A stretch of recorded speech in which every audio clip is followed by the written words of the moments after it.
আমাদের যে পার্টনার আছে পার্টনারকে আমরা হ্যাপি করতে পারতেছি। আপনার যে কোনো ধরনের শারীরিক দুর্বলতা, সেক্সুয়াল ডিসঅর্ডার এবং মানসিক অশান্তি এবং সবচেয়ে বড় কথা হইলে আমাদের সব ঠিক আছে, আমার ইচ্ছা শক্তি নেই।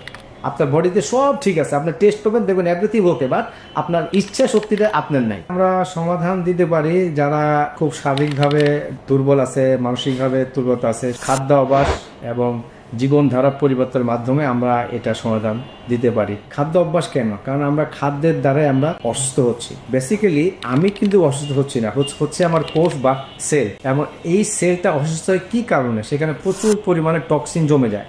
এই টক্সিন হওয়ার কারণে আমরা ইরেকশন ফেল করি। এই টক্সিন হওয়ার কারণে মেন্টালি আমি স্ট্রেস থাকি। এই টক্সিন আমার বডিতে প্রবেশ করার কারণে আমাকে অনেক ধরনের প্রবলেম ফেস করতে হচ্ছে আমার শরীরে এবং কিছু লক্ষণ প্রকাশ পায় যেটা আমি স্বাভাবিকভাবে আমরা নেই না। বিষয়টা হচ্ছে এখন আমাকে এটা ফেরত আনার জন্য আমার করণীয় কি?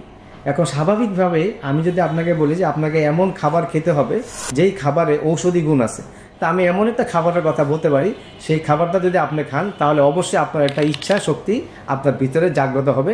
অ্যালকালাইজ কোকো পাউডার দিয়ে, তার সাথে টংগাটালি, তার সাথে জিংসেন, তার সাথে মাকা, তার সাথে আরও অন্যান্য হার্বস দিয়ে আপনার শারীরিক কোষের উপযোগী করে আমরা একটা কফি আনছি, যে কফিটার নাম হচ্ছে আমাদের সুলতান মক্কা।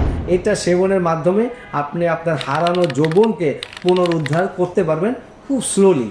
এটা খাওয়া মানে এই নয়, এটা সেবন করা মানে এই নয় যে আপনি খুব দ্রুত ঠিকওয়ানি হবেন। এটা স্লোলি, মানে আপনার দেহেতে ডিফিসিয়েন্সিটা আছে, আপনার কোষের যে ডিফিসিয়েন্সিটা আছে এইটাকে সে আস্তে আস্তে ফিল আপ করে দিবে।